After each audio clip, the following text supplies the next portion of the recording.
Welcome to the Web Design Business Podcast with your host, Josh Hall, helping you build a web design business that gives you freedom and a lifestyle you love. Hey friend, welcome into episode 246. I'm so excited in this episode to bring to you one of my good friends in the web design world, and more specifically, the Divi world. Sarah Oates is on the podcast today to share what she's learned in recently celebrating a 10-year journey of web design. And if you're curious about what it takes to be in this for the long haul, Sarah has some really good lessons that she's learned, both the good way and the hard way in some cases, that she's going to share with you in this interview. It was a really, really fun chat. It was great to catch up with Sarah. I can't believe I haven't had her on the podcast at this point. That's on me.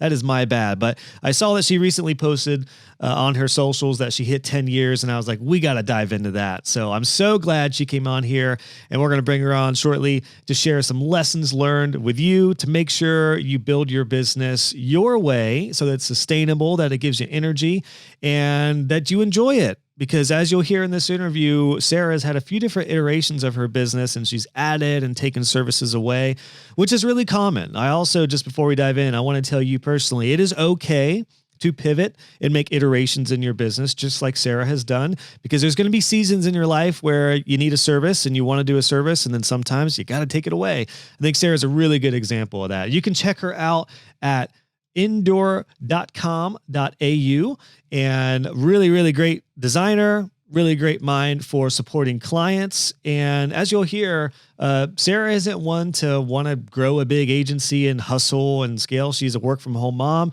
She is somebody who is I would consider a life balance type of entrepreneur. And she's a really great example of how to do this and keep your sanity for over 10 years plus in web design. So I'm going to stop rambling and bring Sarah on to hear about what she's learned in her 10-year journey as a web designer. Here we go.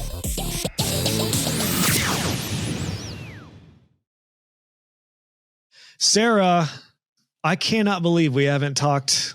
It's been too long. How the heck are you? Yeah, I'm going well. It's been such a long time. We used to chat all the time on Divi Chat, and then the times just kind of got themselves mixed up. But it's, been a good time. I know, right? Like, yeah, we were regulars on Divi Chat together. And I think Divi Chat is often like right during our dinner hour for me and my family. And I just have not been able to swing that. So, I can't believe, honestly, I haven't had you on the podcast to this point for many reasons. But I saw that recently you hit 10 years, a decade in your business. So first off, congrats. That's amazing. I haven't actually quite reached it, but I'm hitting it this year. So it was this year. Yeah. Close enough. When is the official decade mark? In September this year will be the official mark. So a little bit further into the year. But as I was kind of wrapping up last year, I just decided we'd been really slack on promoting our work. And I thought, I'm just going to do one post for Facebook that just has a bunch of our work from the last year. And as I went to write it, I realized, this year is going to be 10 years. Like, that's crazy. I hadn't even realized that we had come that far.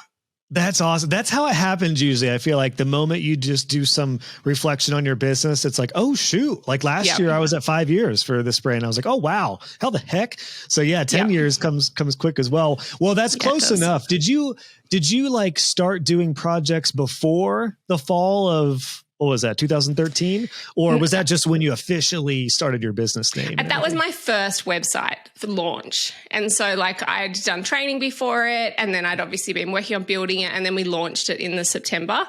And so I count that as the start of my business, the first website that I launched. So I have so many questions, Sarah, just about your journey and the highs and lows and everything you've learned.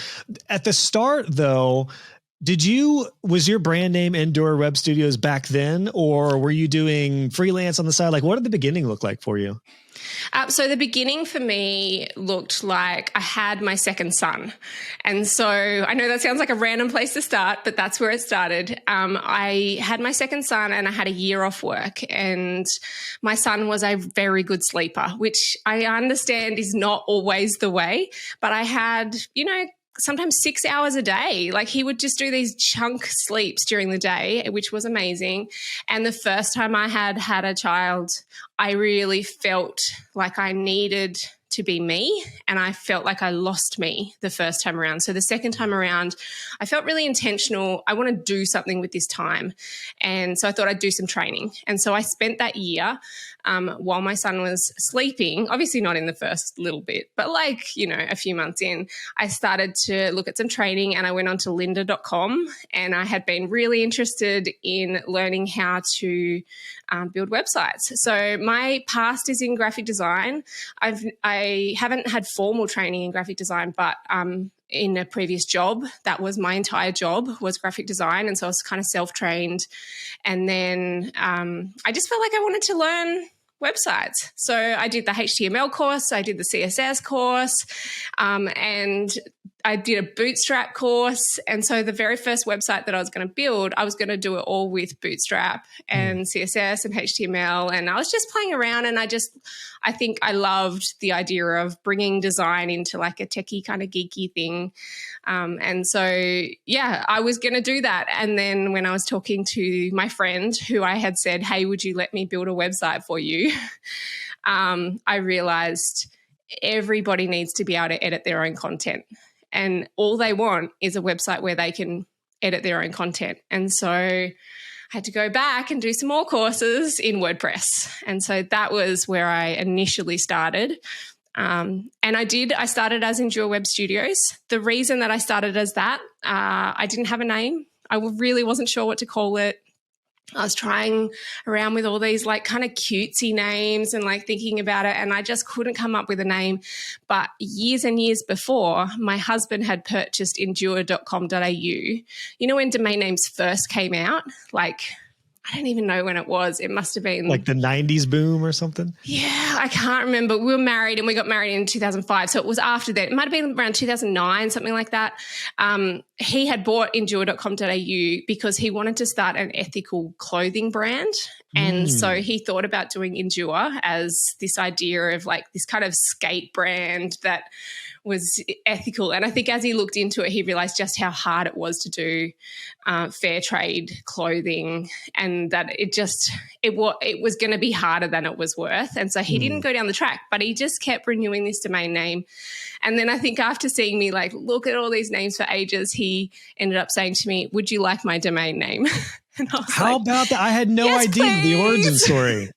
I did not know anything about the origin story of that. Yeah, I thought it was something about, you're enduring a past or a creativity and getting into that. But no, it's just a domain name that was there. It was the domain name that was there. And I think the more I thought about the name Endure, I was thinking about, well, you want to create something for a client where they can endure. Like you're not wanting to just create something for a business for now or something like that doesn't last. Yes, websites don't last forever, but you're supporting a business to endure their journey. And so the more I thought about it, I think it fits. And then I was trying to work out what to stick at the end. And I was thinking, well, I don't really know. And so I put web studios because I saw someone had a studio and it sounded like really kind of, I don't know, a little niche. Why it's got an S at the end, I don't know. It sounded better. There's only one of us, me. So maybe one day there'll be multiple, who knows. But I have thought about changing that at some point. And these days we just, like because we're doing a lot more graphic design now. I guess we'll get to it later, but I've got a graphic designer with me. And so I want to be able to promote us as not just web, that we're graphics and web. And so I guess at the moment we're just thinking, well, we'll just drop the rest. Formally Endure Web Studios, but just Endure is fine. Maybe at some point we would consider changing to like Endure Creative or Endure, I don't want marketing. Design studios or something. Yeah. I was just thinking, you could really put anything in there that would probably work to make it more encompassing. We just mostly drop it down to Endure and that's fine.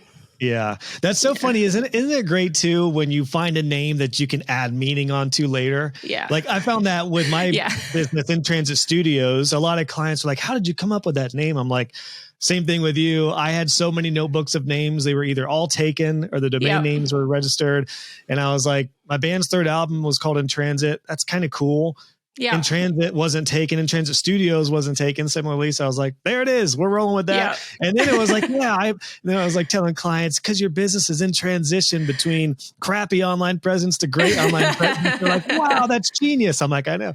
No, it was just totally just made up after the fact. But in all honesty, if you did not have that option, Sarah, and you went back, because I know there's a lot of people starting and they're like, I cannot freaking decide on a name. Would you just go with like Sarah Oates Design just to start? Would you go with personal brand to start and then change? Or do you recommend getting an entity? I think starting with a name, because by naming it as yourself, you are the brand. I think there's some benefits with that. But I think if you're starting a web design type thing, I think having a bigger name makes you sound bigger. And so I guess one of the lessons that I've learned along the way is faking it till you make it is a really important part of running a business. Like having the confidence and giving confidence to your client or your potential client is one of the best things that you can do for them. And by giving them a name that is beyond just you, I think it takes you from being a freelancer to being a business. And they don't necessarily know there's not more than just you unless you tell them it's only you. So I would still pick a name. I guess it also opens the door later further down the track that if you wanted to sell the business at some point, you could, whereas you can't sell a business that is named after you. So I guess it's about your bigger goals. But I like the idea of opening the possibility to anything, whether the possibility is one day selling it, whether the possibility is one day hiring extra people. If you name it after yourself and then you get a freelancer to help you build websites, well, are you being honest about what's happening? Because they hired you with your name, and I think they're expecting you. So if you have a bigger name than yourself, you open that possibility of being able to outsource bits of work and not be lying about your business. Yeah. And there is the good news is it can work either way, and you can always add a business name to your personal brand or whatever. Absolutely. And a couple of things I do 100% agree with there is that, yes, when you have a business name, even if it's the first week in business, it automatically takes you out of the freelancer role. Yes, you can be a freelancer, but it just makes you look like a business. It is easier to scale. You can potentially sell things under a personal brand if it's like a signature package or product, but you're right. As a whole, it definitely, personal brand is more limiting. It's a fascinating conversation because there are pros and cons to both, but and it depends what you're doing, right? So what you're now doing with your business, I think it works really well to be you. And another example is Kate Toon, for example. She's had lots of kind of brands under her, but as she's going further along and as she's becoming more well known, it's more beneficial to be about her because she's the brand that she's putting forward. And the same with you. As you've gone further forward, it's about you being upfront. That makes the most sense at that point. And then so sometimes businesses will start as a bigger brand and then they'll realize, no, actually where I want to go is I want to be the brand. I do want it to be about me. Maybe I'm giving my knowledge to you and then you transition into it being about you, and that's okay too. So I think it's okay to transition. I just think if I was starting out, I would probably start out with a name. That's good advice. And I think honestly, the big thing is because you don't quite know where it's going to go. Even when I started in Transit Studios, I don't know if you know this, Sarah, I originally had thought about doing commercials. And I thought about having because do you remember my first business card? Did I ever show you that had drum lessons and MySpace pages? Because this was back in 2009, 2010. So my thought was in Transit Studios might be MySpace pages, graphic design, website design, music for commercials. I really thought it was going to be this entire creative thing.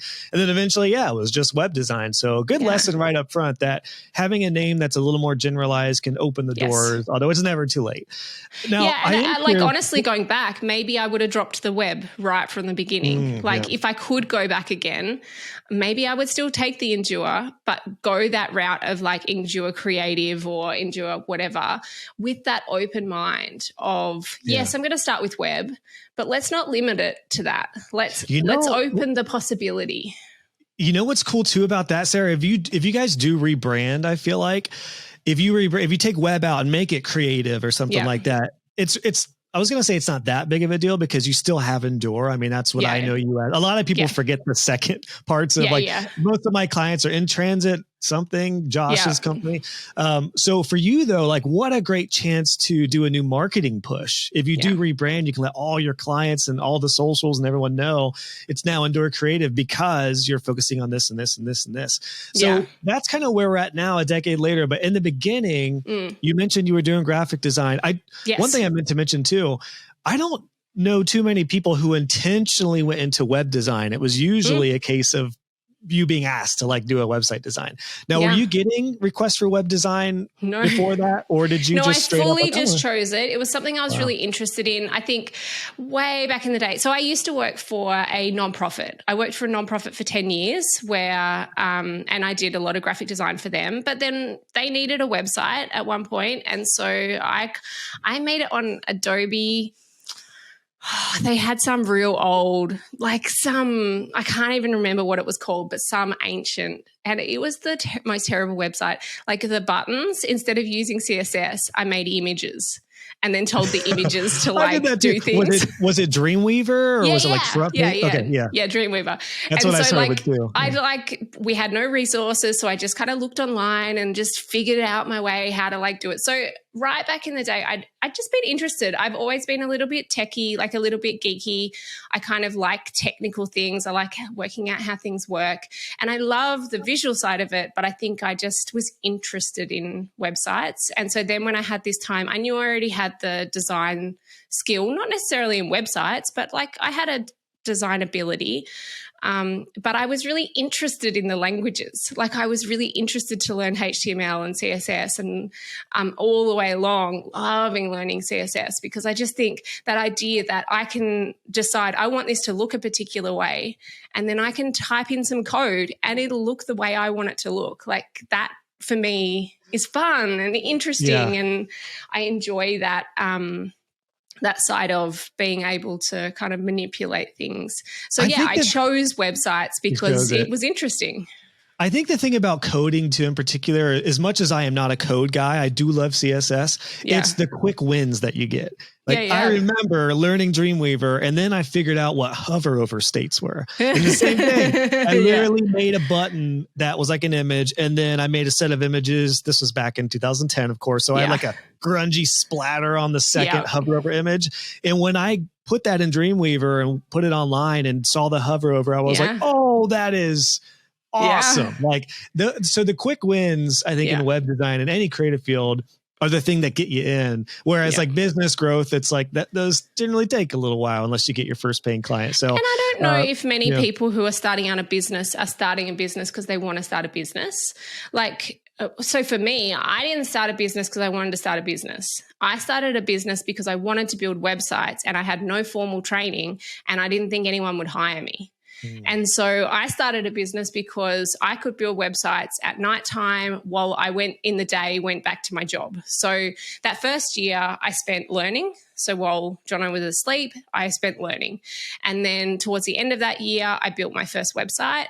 And then I went back to work. And so when I went back to work at nighttime, I went back 3 days a week. And at nighttime or on those other 2 days, I spent time building websites and I just built them for free for people. And I spent a whole year just building websites for free. I think I only did 3, something ridiculously small, right? Where you're not really doing very much, but I was building my portfolio while I'm working. And so I started a business because I wanted to keep doing that. And I guess I didn't have the confidence to even attempt contacting an agency to say, will you hire me? Because I feel of course they're not going to hire me. I have no formal training other than lynda.com. They're not going to hire someone with lynda.com training. And so I think a lot of people don't start a business to start a business. They start it because they want to be a freelancer. They want to make some money from this ability.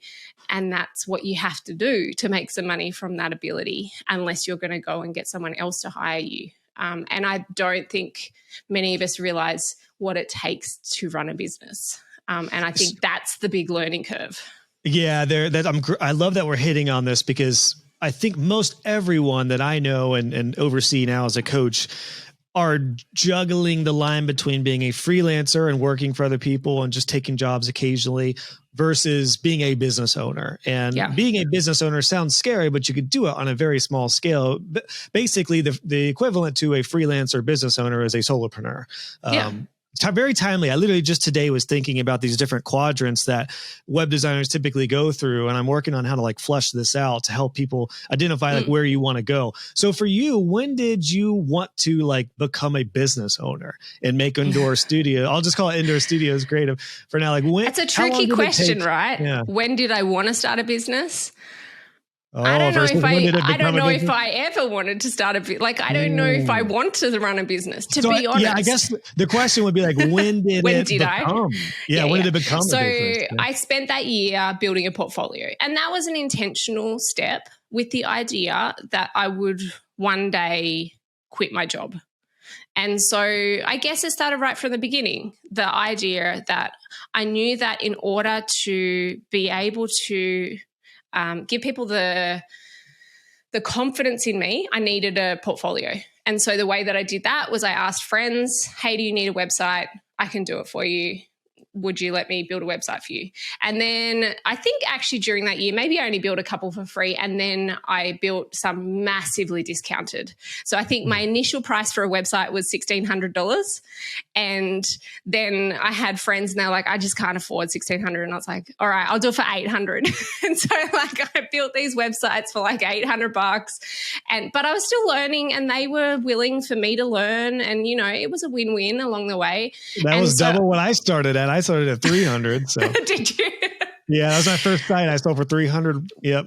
Well, my first one was absolutely free, like no money. But so I started as Endure right from the beginning. So I had the name before I built my first website. And I think I had the plan right from when I first started, that I knew I needed to go back to work. I knew I was going to need to do it out of hours and kind of get that confidence up and get a few clients and feel like I was kind of getting the ball rolling.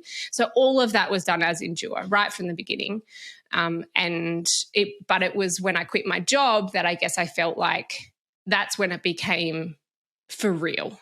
So even though all of it was as Endure, that was the moment when it was then, well, this is the only way I make money now. And so it's got to work. So went from side hustle, fun, extra money project to like, boom, this is the income. I want to get to that, Sarah. Before that though, what did your services look like initially? Were you still doing graphic design and branding along with websites, or were you just doing sites? Just websites. Occasionally someone would ask me to do some branding, and I was really upfront with them. Like, I am not a branding person. I'm not going to guarantee you that you can trademark this. Like, I would go on to like, I don't even know, like Creative Market or something, and like buy a bunch of like logo options and then modify them a little bit. Like, I was really upfront, like, this is not my expertise. I'll do some real cheap ass thing for you, but it's not going to be like a custom designed logo. So really that was all I did. If people really, really needed it, then I provided that, but it was all web. So my services were, I would build a website and I offered maintenance. And what I did for clients initially as a way of, because I felt like a lot of my clients had no money, right? And so I thought what I could do is suck them in by giving them a year free maintenance. And hosting. So, which maybe from a business perspective is not very smart. But what it did do was it got these people to a year. And then after that point, they were usually really happy with my service, because my theory was if I give them really good service and they feel like, you know what, I don't even have to worry about my website. Sarah does everything. And if I need something, I can contact her. And so I gave them a year for free. After a few years, I realized that wasn't very smart. I think I dropped it down to like 3 months or something like that. And then eventually I dropped that out of the scenario altogether. But initially I gave them a year, and then maybe 50% or maybe even 80% then signed up to maintenance after that. And I do think that type of offer can work if you're doing a pretty good amount for a one-time project. Like if you're building a site for $5,000, then you could totally offer hosting and maintenance for a year. And depending on the type of maintenance plans you do it, I don't always recommend that, but by golly, especially early on, if you can get a large pool of clients that and trust you, and then they're set up a year later, then that is an option. I mean, it is one of those things that like, yeah, it may not be ideal, but it can work. There's so many I'm not sure if it was the there. smartest option. And maybe if I was, because I guess the thing is that I think the biggest thing is you have to have confidence and you have to be able to present a very confident approach. And one of the hardest things for people when they're new is being able to say to them, and would you like hosting and maintenance with me? And it's really hard to be really confident in the beginning because you're asking them for ongoing money. And that is scary and hard. And I think when I was starting out, it felt too hard. I didn't want to have the conversation. It felt like confrontation right from the beginning and I didn't want to do it. So that's more about me, right? than it is about anything. And as I went, I got the confidence. I think if I was starting back again, maybe I would offer the 3 months. The advantage with the 3 months is you build it on your own host. You're then hosting it. It's all set up for them. I give my clients 3 months anyway to be able to come back to me and say, I don't know how to do this thing, or, oh, this thing's like a little bit buggy. And so I already have this 3 month built in where we're still in relationship, even though I've built the website. So if I then have it on my host, it's easier for me. So that's just easier. And then you get to the 3 months, they probably can't be bothered to move it. And so then at that point, maybe it's a win. And so if I was going back again, I mean, I don't offer 3 months now, but if I was going back again and I wasn't confident enough to offer maintenance right up front, I think I'd go for the 3 month thing rather than a year was a bit I extreme. 100% agree with you. I think 3 months is perfect if you're going to offer free hosting and maintenance for a little bit, because a year is a long time, but a month isn't quite enough for them to utilize you a lot. Generally what I found is when you launch a website, the first 3 months are when you're going to have the most communication because it's new. They're going to be like, oh shoot, I forgot to add this. And if they're covered for a few months, you're going to build that trust even more so within that window. And then boom, you got them. So I love that idea. What for you led you to maintenance plans and recurring income? Because when I joined DiviChat and discovered you and your brand, I feel like you were one of the first people I remember hearing about maintenance plans back when we met back in 2015 or something like that. So did you, how did you start? It was there right from the beginning. I don't know. I think I just assumed everybody needed, that people were going to need you to look after their website. I don't know. I don't even know where I heard about, I just assumed that was part of the plan. And I have always charged my clients annually. So I'm slightly different to almost everybody. And maybe it would be smart to switch over to monthly, but now everybody's used to annual. And so I just haven't ever bothered going to monthly. If I was going again, I'd probably go monthly if I was going right from the beginning, just because then you're getting a little bit of money every month, which would be nice. But because of the way I build websites, it ends up that every month has a few on renewal. I'm up to something like 60 clients on maintenance now. And so if you spread that across a year, you end up launching a website staggered because you can't build all your websites in January, right? And so they end up staggered throughout the year. And so then you end up with recurring revenue. So every month, some months have 4, some months have 1, but there's always money coming in every month. And so, it doesn't matter so much. But I think I would go monthly if I was starting again. Honestly, I don't know where it came from. I had heard that that's what you did, and so that's what I offered. I have always charged less than other people for maintenance. I guess because I started with clients who didn't have a lot of money, and I knew they just weren't going to be able to afford these $100 a month kind of maintenance plans. And so right from the beginning, I think my first plans were $40 a month. And I think I was on $40 a month for years, years. And there's still some clients who were there right from the beginning, and I've slowly edged them up a little bit, but they're still on a real cheap plan. That takes time, and that's okay. It doesn't matter if you start low, that's fine. So you said right there, you had heard that people have maintenance plans. I know you can't quite remember. When you say you heard, did you have friends, web designer friends? Were you in groups at that point? I didn't have anybody to talk to. I didn't have any.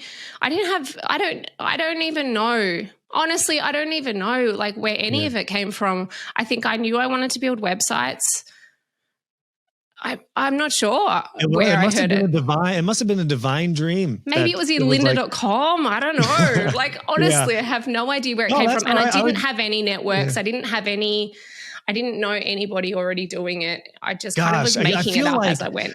I feel like you're so lucky, Sarah, to embrace that mindset, because I had multiple people telling me to do maintenance plans. Yeah, right. And I was always like, people aren't going to pay me every month. I don't want to be, I don't want to have to manage that every month. And then wouldn't you know it, I'm getting the calls anyway. And then as soon as I launched it, I had like 20 plus people sign up overnight. And I was like, damn it, why didn't I do this freaking 5 years ago? Yeah. So no, I love that you came to that point. So recurring income and all that led you to eventually take it full time. I'm kind of curious, like, how long did you go between starting building websites to it's quitting time? You're going full time. How long was that transition? Well, it probably wasn't long enough, to be honest. I got to a year of doing the two things at the same time. And then my job, there was some stuff that I wasn't enjoying about my job. And I think at one point I just got fed up and I quit my job. So to be honest, I probably did it a bit early, and it meant coming into it, I didn't have a lot of income, and the pressure was high, high for bringing money into my family. We definitely reduced the amount of money we were receiving for a few years for me to be able to do that. But I guess as a family, we saw that as, well, I got to spend more time with the kids, and the kids were little. They didn't necessarily have to go into childcare full time, which, was a benefit. And then I could do school pickups and drop offs. And so I guess we chose to see it that way. But financially, it was like job money, start the business, and then slowly trickling up to the point where now I'm at a business where I'm earning a really good full-time wage at part-time hours. But that takes years, right? Like, that's not something that happens overnight, and we were willing to take that plunge. But the stress was high in the first couple of years, really high, and bringing in every bit of money that I earned into our house. And that doesn't really help a business grow when every bit of money you're sapping it out. And what did the price points look like when you were going full time? Like, was your average like the $1,500, $2,000 range? Do you remember? I think 2000 was around about maybe 1,500, but kind of 1,500 to 2,000 was where I started at. And then maybe after about a year, I started to look at increasing it. And I did that process of, I think I'd heard someone say, just increase it by 10% and keep doing it until you start getting no's. And so I just kind of gave it a crack. And because I was getting lots of work, and honestly, it all just came through referral. My philosophy was do really good work and people will refer you to other people. And that's how it worked. And it probably took maybe 2 years to get beyond my circle of people. So initially it's obviously people that you know, and then it's people that they know. And then all of a sudden you get people that you don't know at all, but somehow either it's come a couple of steps away or whatever. But yeah, so I don't know what we were talking about now. I was just going to say, I didn't even have to ask how you started getting clients. You just nailed it. It's personal network, referrals, do a really good job, and it just starts to expand. And honestly, I think that's the best thing you can do is just do good quality work. If you put your heart and soul into it and you don't slack off, like you take the time to make sure it works really well on mobile, you take the time to make sure your clients are happy, that you treat them well. If you treat them well, they will have a great experience. And if they have a great experience and they get a good product at the end of it, then they will talk well of you to other people. And I think that's the best marketing you can ever do. I've only just done my first payment on Facebook. And honestly, I don't think it ever took money out. So I don't know if I did it right.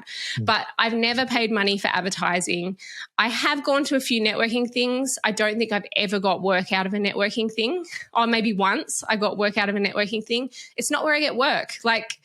And maybe I need to put more effort into it, but the way that I've always got work is doing good quality work, and then people refer to other people. And that's how it's worked. Well, I remember when I first met you on DiviChat, one of the things that caught my eye about your approach to web design was you were very client focused. Like you always talked about your clients, and I remember one time you said that unlike a lot of designers, you would be the one who showed up at their office if they're local or took the time to meet them and went overboard with that. And yes, those things can be costly technically from a time standpoint on the books and everything, but if you are investing in a client relationship that's going to last years, lifetime clients, by golly, it is worth it, because you will make that trust that will not be broken, and you will be the webmaster. You'll be that web guy, that web gal that is in their corner month after month and year after year. So I think your approach you're is going really to get smart. a higher conversion rate too. Like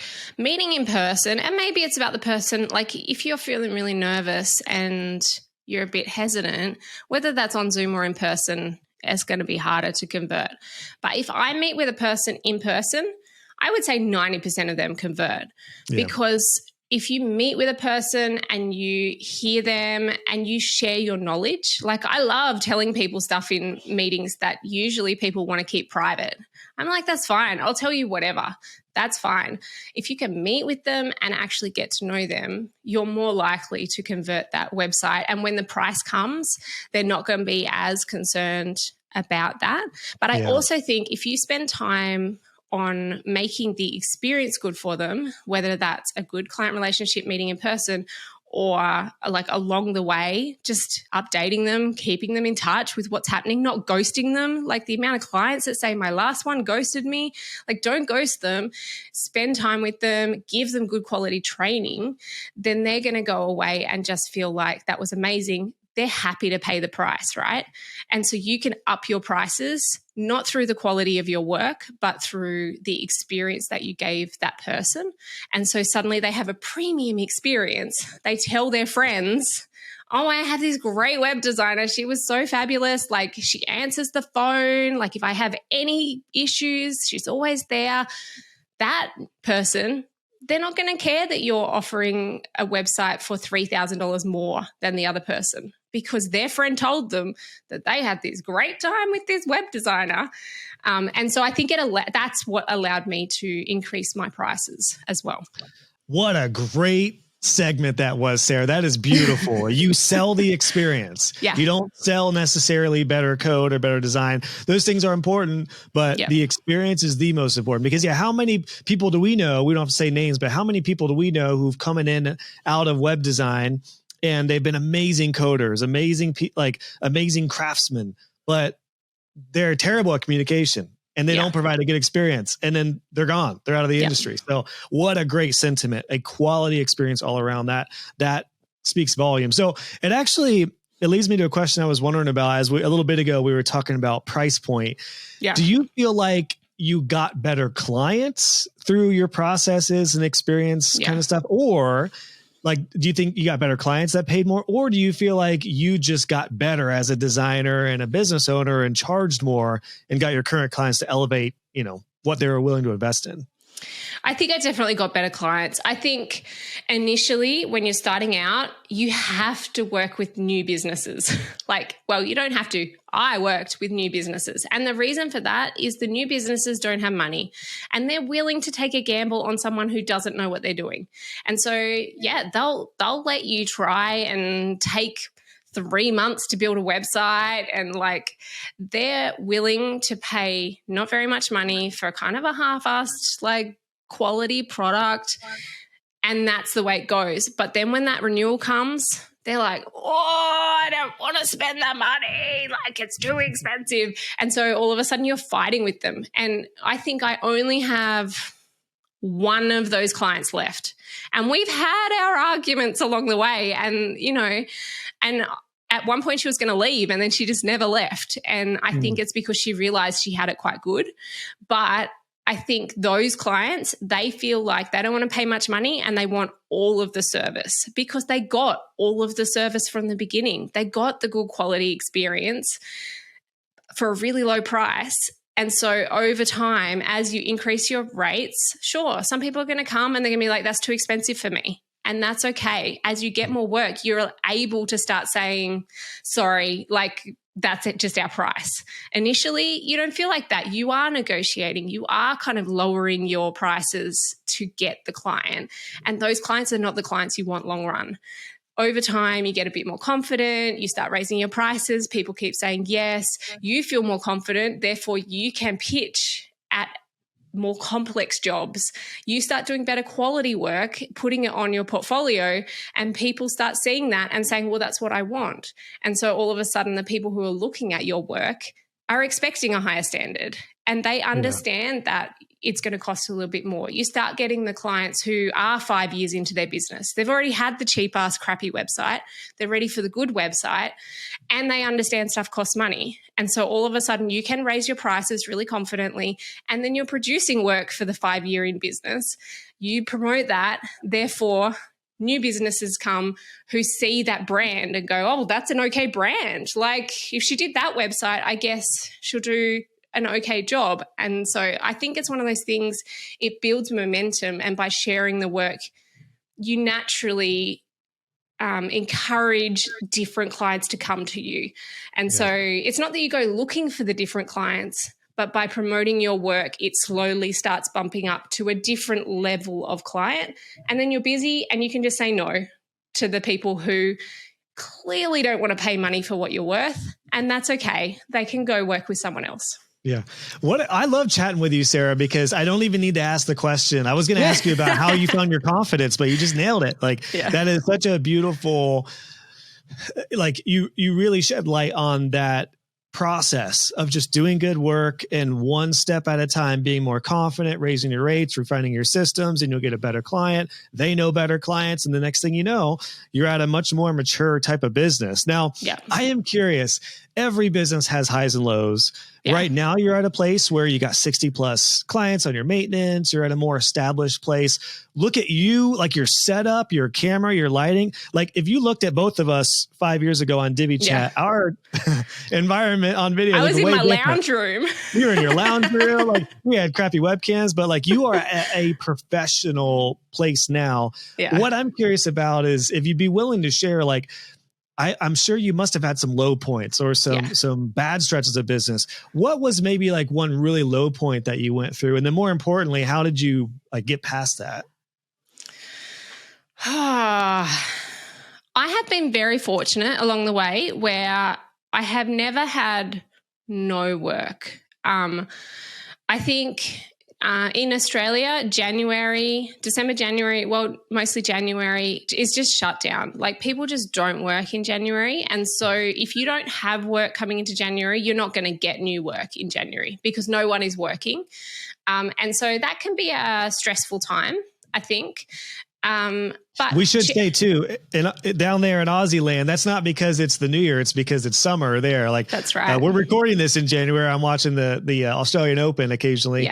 So similarly, like July. It's school holidays, right? And so almost everybody will take at least 2 weeks off. But anyone who has kids, really kind of you're juggling kids, and it just almost everybody shuts down. So even if you're in an office over January, you're really not like doing productive work. It's just kind of like it's this really slow period, which I guess is your June, July, something like that.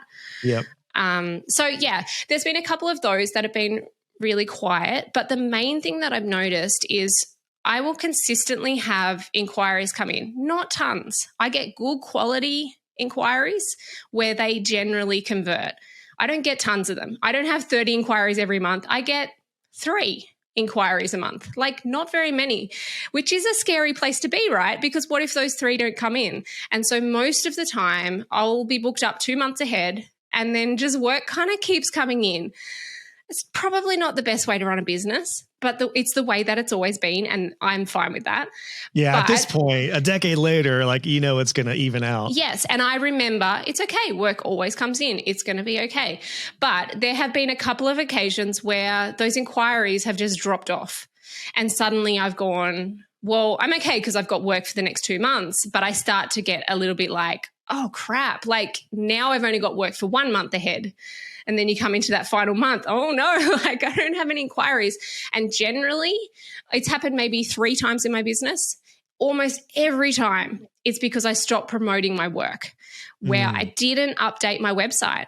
And so I've never been great at social media, and, I would like to get better at it, blah, blah, all those things. But if I stop updating our portfolio, inquiries seem to stop. And the reason I think for that is not because of Google, although I think Google likes it if you continue to update things. I think it's because like this December, I suddenly realized we hadn't promoted any of our work this year and the inquiry stopped. And it was one of the first times in a long time. And I was thinking, crap, like, what am I going to do? Like, I've got Sophie now. How am I going to manage this? And I suddenly realized we hadn't promoted any work all year. And then when I looked at our portfolio, it was all our old crap stuff. And I was thinking, if someone comes to my portfolio, they're going to see that. They don't know that I've done all these amazing jobs this year. And then when they look at it, they might think, I looked last year and this is exactly what was there last year. None of this is new. None of this is exciting. It all looks a little outdated. And so all of a sudden I thought, okay, it's time. And I updated our portfolio and the next week I had 2 inquiries. Wow. And it was that thing of, and it happens every time where I think, oh my gosh, like I've been so busy building websites I'm proud of, websites I love, but I'm so busy. I finish one and I'm quickly on to the next one. Not only am I not celebrating that we just finished that website, but also I'm not telling anybody that we've done it. And then when I did that Facebook post, I was thinking it's been years since I even talked about my business because I don't like bragging about my business on my personal Facebook. But I thought, you know what? Half these people, the last time they heard about my business was when I was doing some pretty crappy work. Like 5 years ago was probably the last time I promoted my business on my personal Facebook. So my networks don't even know the quality of work I'm doing anymore. Where do you think that comes from, Sarah? Because I feel the same way too. I very rarely talk about what I do with JoshHall.co to my personal network. I think number one, because I think most people are like, what do you do exactly? Like, but there is a sense of like, I don't want to seem boastful. Why do you think that is? I'm trying to pinpoint that because it's like, I thought it was slightly Australian, but obviously it's not just an Australian thing. I see this across a lot of friends who have businesses. They're like, I don't mean to seem pushy or braggy, but this is what I'm up to. Not everyone is like that, but a lot of people are. But I do think that's a disservice because the impact we're making for businesses is amazing. Yeah. And that should be something we like very shout it from the mountaintop, like, I don't know. I was curious if you had any insight as to why we feel weird about publishing our work and showing it off. I think we've all got those friends who push their businesses on their Facebook and I have opinions about them and they're not nice opinions, those are not the people you kind of see their post and you're like, oh my God, like shut up about your business. And so I don't want to be that person. And then I feel like personal Facebook is a place for connection between people. And I think there's a place for sharing what you're doing in your work sometimes. But I do think it's a good thing to hold back from sharing it all the time. And I certainly don't plan moving forward to continue sharing every time we build a website, but maybe once a year I'll reshare. But not like every 5 years, right? No, It's definitely been too long. And I think what I had realized was I have friends and they have networks and all they know is, oh yeah, she has this small little web design business that just kind of, they're okay, but they're a bit crap. Like, my network is seeing me 5 years ago in their minds. And so they're not going to recommend me to anybody they know. And so I do think it's an important thing to take your friends on the journey, but also not put it in their face. Because if you're the one who's always putting it in their face, well, that's not the persona that's not my business. Like my business is about being a good relationship where we have a really good experience. If I'm shoving my business in your face all the time, that's not the experience I'm trying to share with them. And so I think that's part of it. Yeah, that's a great message because anyone who has the natural instinct to be like, oh, I don't want to like force this on people. I think if you put any effort into sharing your work and the results that you get, even just occasionally, that is going to be fine. Because if you feel like you don't want to overdo it for people, I guarantee half of them are not even going to see it anyway. But those that do, even if they see it like once a year, it just reminds them like, oh yeah, Sarah has a business and they do websites. That is so beneficial. Yes, it doesn't need to be every day, but a couple times a year, a few times a year, that from a personal standpoint is awesome. So I highly recommend that for anyone who feels like they shouldn't be, sharing what they do. Because again, And you if you're don't making a know good who impact, people it's awesome. know. I think that's the one thing that, like, as I've gone along, you know, when you get a phone call and you can tell this person they're not going to pay you for your work. They're just not. Like, they're not going to be a client. You could shut them down in that moment. Or you could think, okay, they're not going to pay me for my work, but they have a whole network. So everybody that I interact with has their own network. And if I can impart my knowledge to them, and even if all they do is get free knowledge out of me and then they get to go on their way and they're never going to be a client, okay, that's fine. Like, no problems. But they know a whole group of people. And if person that they know needs a website and they think, oh, she was really helpful and she knew what she was talking about, maybe you could try her. And I think it's the same for your own network as well, of realizing, okay, your network may not be interested in a website. They may have no interest in what you do, not even care.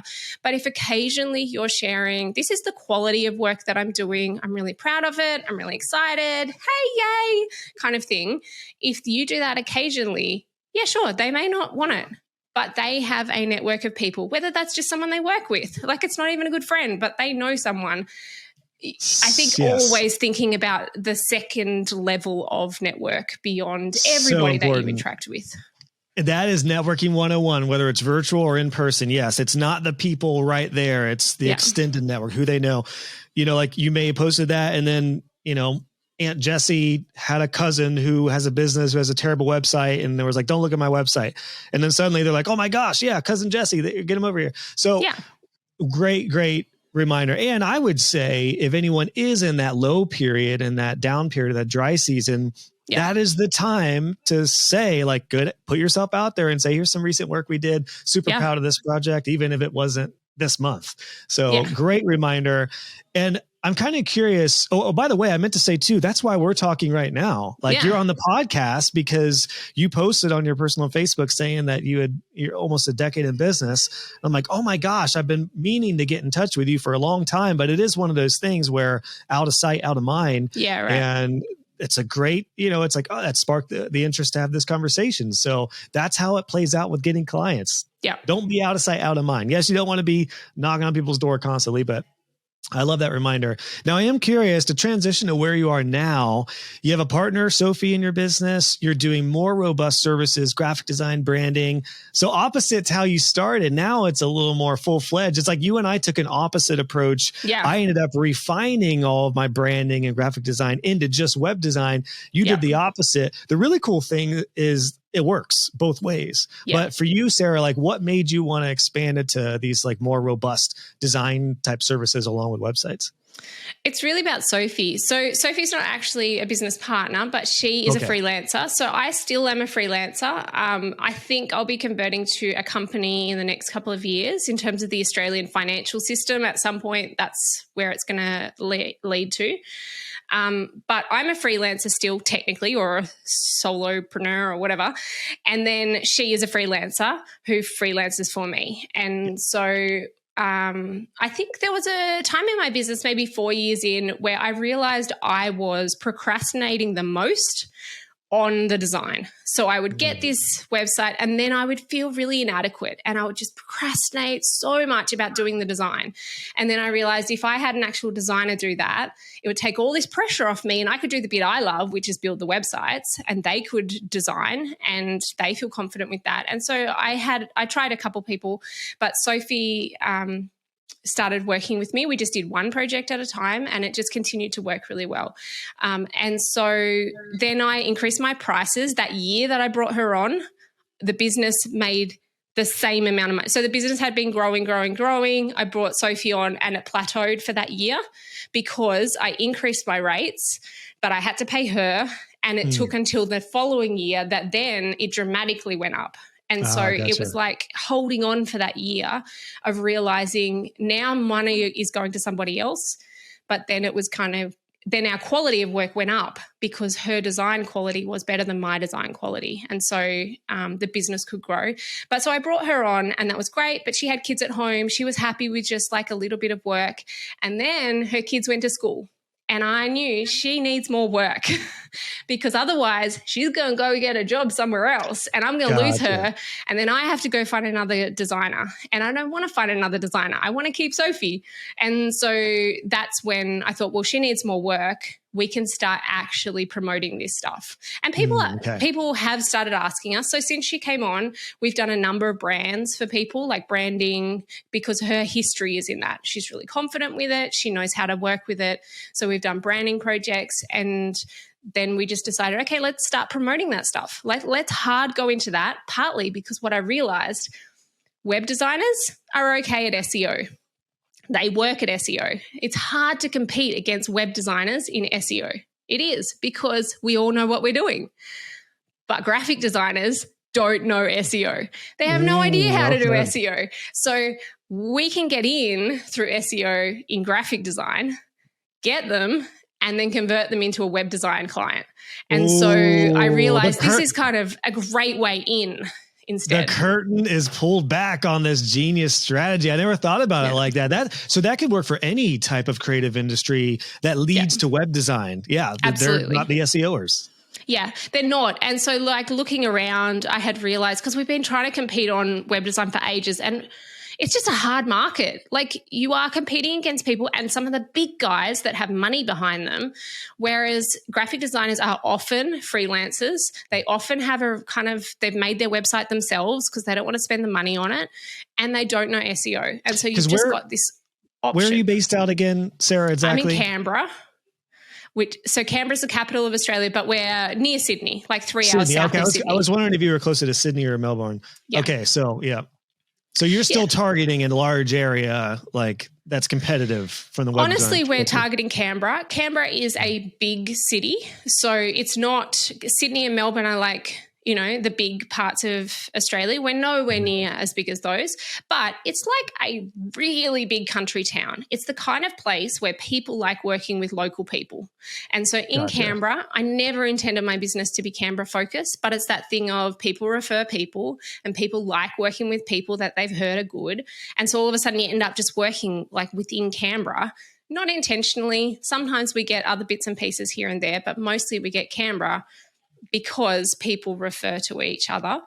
But we are competing in Canberra, and there's a number of agencies who charge astronomical amounts, and they have the money behind them to kick my butt in SEO. Like, I'm just not going to compete against them. Sometimes I'll get work through SEO in my local area. So I'm in the south of Canberra. So often if I get a Google inquiry, they will be in the south of Canberra because I'm hitting them in the local pack rather than the Canberra pack. In the Canberra pack, I got no weight. Like, I'm never going to have weight in the Canberra pack because those guys are just too big for me. Yeah. Well, what a genius strategy to go after the graphic design and branding and logo. I love that. I didn't think about it like that, but you're totally right. And those services do often marry very well to web design services. And I actually, it's interesting as I'm looking at your business progression and where you're at now versus what I did. I think the reason it works for you particularly is because you have Sophie. You have somebody to do that. The reason I personally dropped my branding and graphic design is I could not handle doing both. I just could not do branding, graphic design, and web design and do it all well. But I think those services together, again, work really well together if you have the two people working together or somebody to help in that regard. So that makes a lot of sense to me why you're able to do that and crush it. So yeah, thanks for sharing that strategy. That's really, really cool. Yeah, no worries. It relies on Sophie. So I know that we don't have enough work for her to be doing it full time. And there may be a chance that she's going to need to get another job somewhere at some point. And at that point, it's going to be big questions for me. Like, have you thought, is she open to doing web stuff or does she just like doing the branding and graphic stuff? At the moment, she just likes doing the branding and graphic type stuff. Yeah. And so it's just whether or not we can get enough work for her to have consistent work doing all of that. And we'll see. We'll see where we go. But if she doesn't, then I may need at some point to consider at least supplementing her if she can only do bits and pieces because she's doing another job. So we'll see. Yeah, that's cool. I'm kind of curious. Well, as we're wrapping this up, first of all, if you and I ever partner up with something, we have got to bring Hall & Oates Studios to life. Are you familiar? We talked about this on Divi Chat. You know Hall & Oates, the band. I've heard of it, but I haven't heard them. I mean, they're older. I think they're like 80s or I'm sorry for anyone who is that's not correct. They're an older band, but there's Hall & Oates. So I just feel it's a disservice to the world to not have Hall & Oates creative or studios together. So keep that in the back of your mind. Eventually, I'll just keep that in my pocket. Keep it in your pocket in case Sophie doesn't work out. Hall & Oates can come to life. But I am kind of curious. I have a couple of things I want to ask to wrap this up. But what have you found to be like your superpower? And then maybe we'll get to a final question I have for you. But what have you learned in your decade progression to this point has been like what energizes you? What do you love? What have you found out about yourself in this 10-year journey of what you love to do in your work? Oh, it's a really tricky question. What do I love to do? Because I just think that's so important and maybe this could be our final point. Like, because I'm kind of curious when it comes to, I'm fascinated by sustainability because it's different for everybody. I can't always, when I'm coaching people, I can't always say what worked for me will work for you because I had to be conscious of what gives me energy. Like what I do with this podcast doesn't feel like work to me. Some people just would drain them. My wife tells me all the time, like, if I did what you did, I would be absolutely drained. It's just not the thing that gives me energy. So like for you, I guess the question, maybe a more succinct question would be, what has helped you sustain 10 years plus? Because most people after about 7 years, there's that 7-year itch thing in business where most people want to get antsy, want to do something else, but that's not the case for you. So what has kept you doing this? I mean, there's really boring answers to that question, which is my business gives me flexibility with my kids. And so I can continue to pick them up after school. During school holidays, I can drop down to half hours, like half days. So there is flexibility with my family that if I went to get a job, which let's face it, I've thought about getting a job. If I went to get a job, I'd be working full time. I would have no flexibility with my kids and school holidays would be a nightmare. So the flexibility that my business gives me is incredible. And I've worked really hard to get the business to a point where I'm earning full-time wage at part-time hours. So the boring side of it is it's what's required for our family at this point. That's what pushes me forward. And I think what's pushed me forward the whole time is the pressure that our family requires money to survive. And that requires me to do a good job and to keep on going. Now that's the boring part, right? Like that's the motivation. That means I don't get lazy and I don't just fob clients and, not do my job when it's hard. When it's hard, I know I just have to do it anyway. And that's what makes it keep on going. But that's the boring part of it. I think the part that makes me still want to do it, I like that we're continually doing better work and continually producing new and interesting things. I love having a graphic designer because she is not a web designer and web design is not her history. So she comes up with these designs that I have no idea how to create. And I love it because, and as much as I can, I will let her go for it. Occasionally I'll say, look, that's just not going to work because it doesn't function in the way that a website functions. But I love that she pushes me. And so then when I come to build a website, I don't know how I'm going to do it. Like I'm not really sure. And I enjoy that process of trying to come up with creative ways to achieve the design that she has created and then producing this work that we feel really proud of. I think continual growth is really important in any job. So I used to have a job before this. And when I was working there, I was learning lots of things because it was a new job. I didn't know how to do it. So I'm kind of learning. And then I got about 2 years in. I kind of know how to do everything. It gets a bit boring. And then they said, hey, do you want to do a diploma in business as a part of this job? And I'm like, sure, that'd be great. So then I'm learning and I'm kind of going. And then I finished the diploma and then I'm thinking, all right, I'm a bit bored now. Like once you stop growing, your job gets boring and you hate it. And so I think looking for the elements where there's growth, whether that's growth because initially you're not going to have the skill to achieve what you have to achieve. A client's going to come and say, can you do an events website? And you think, I don't know how to do an event website. And so you have to go learn how to do the event website. And then you've done the event website. And then a new client comes and says, can you do a real estate website? And you think, oh my God, like, can I?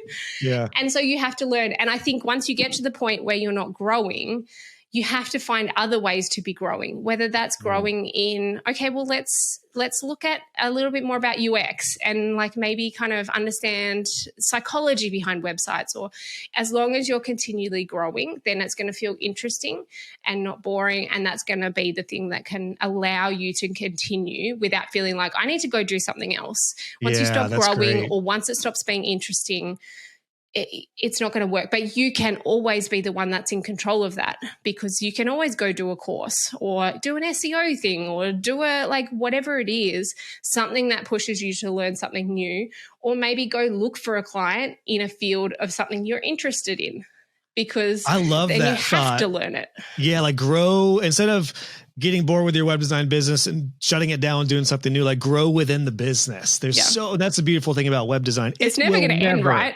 It will never end, and it will never get boring, because there's enough to keep up with that's going to make you grow, whether you want to or not. I feel like web design is growing so fast and it's moving at this rapid speed. And in some ways I feel like I'm not keeping up with the growth, and that's scary. Like that's really scary, but I feel like, Oh, sorry. I just cut out on me there for a sec, Sarah. What I think I just heard you say is that it's kind of scary that things are moving so fast, but it did lead me to one. Okay. Final thing I did want to ask you about was community, because you got into the Divi community, you got on Divi chat.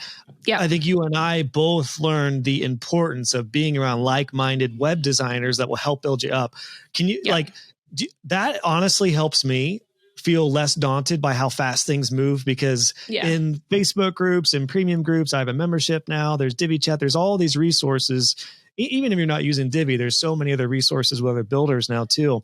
Yeah. I found it so crucial to be in groups of web designers online, so you're not alone. Like that's what helps me. Have you found that as well? Like how important was it for you to be in community with web designers? Yeah, 100%. So when I first started, like I said, I didn't know anyone who was doing websites, like had no one around me. And then I found Elegant Themes because a friend of mine needed a festival website. They had a theme. I was like, yeah, that'll do. So I bought the subscription. And so I built a couple websites with their themes. And then I got on Divi at Divi 2.0. And then at Divi 2.0, I guess I heard about the Facebook group in its really early phases. So at the time that I joined the initial Facebook group, there was maybe 30 people, something like that. This was like the official Elegant Themes Divi group? It wasn't official. No, Elegant Marketplace, wasn't it? Yeah. No, but even before then, it was just a group of people.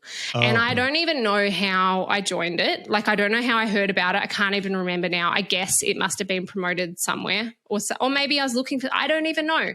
But I found the group when it was super small, like 30 people. And it was just this really small group of people. I think there was like Gino and there was SJ and like just a few of like the guys, OG Divi. Yeah, Adam Inlay, I think, was there. Like a few of us right in the beginning, and we would talk about things, and we were able to like ask really stupid questions and be able to say like, I remember asking a question about like IDs and classes, and I was copying someone's thing, and I was like, I'm putting this thing in the ID, but I don't understand, it's not working. And they were like, oh, you don't put the hash in the ID. Like really stupid questions, and feeling like this was a community where it was safe to ask the stupid questions. And then as it grew a little bit, all of a sudden I knew a bit more than some other people. And so I was getting help from other people, and then I was helping other people. And it felt like we were this little group where I felt like, okay, if I don't know how to do it, there'll be someone here who knows how to do it. And that group was the reason I was able to quit my job, because I knew that even if I didn't know how to achieve the thing, they could point me in the right direction, and I had that support from that group. And so that connection was essential to my business surviving. If I didn't have that group, then there's no way I would have quit my job as early as I did, because I would have felt really alone, and I wouldn't have felt like I had the support or the resource. Like when you Google stuff sometimes, it's really hard to find the right thing that you're looking for. But being able to ask a person who is a little bit further in the journey than you makes all the difference. And that's why I'm on Divi Chat. That is the reason that I'm there, because I feel like I wish Divi Chat had been there when I started. And for me, I know there's people who are always, and I can't spend my whole day in the Facebook groups anymore helping other people. I just don't have time to do that. But I can spend an hour once a week sharing the stuff I'm learning, and hopefully that is helpful for someone else as they're starting their journey along the way. Yeah. And so that's the reason that I joined DiviChat. That's why I've stuck with it. I've been there right from the beginning. And honestly, sometimes I just want to quit because it's a lot of work and time and I could be doing something else. But I continually remember that I started out at some point and I've made so many mistakes along the way. And if I can share some of those mistakes and other people can learn from those and not make those mistakes, well, that's a win for all of us, right?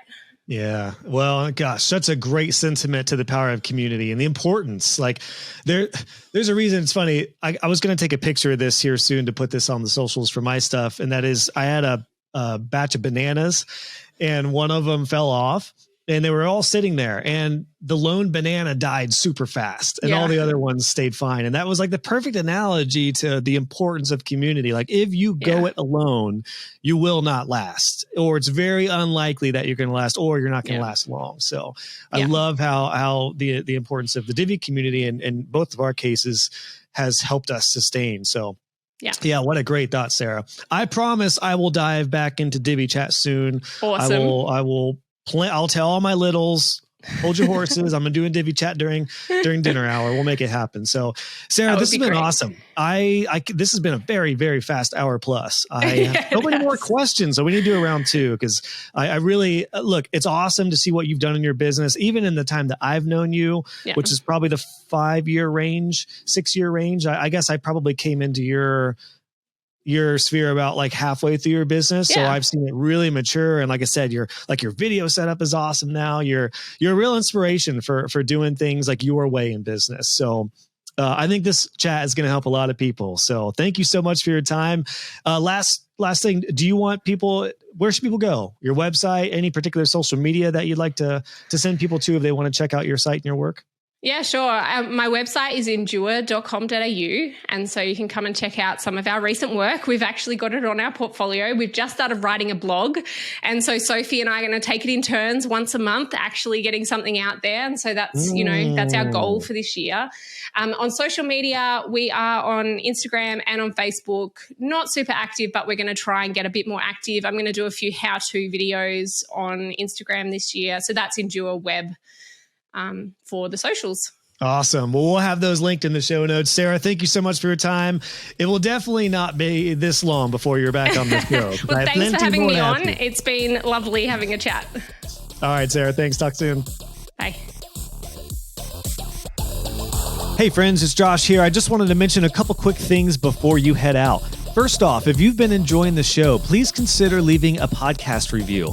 I personally read all the podcast reviews. I love hearing your thoughts and feedback on the show, and it also really helps grow this podcast. You can do that easily if you go to joshhall.co/podcast review, and you can leave a review wherever you listen to the show.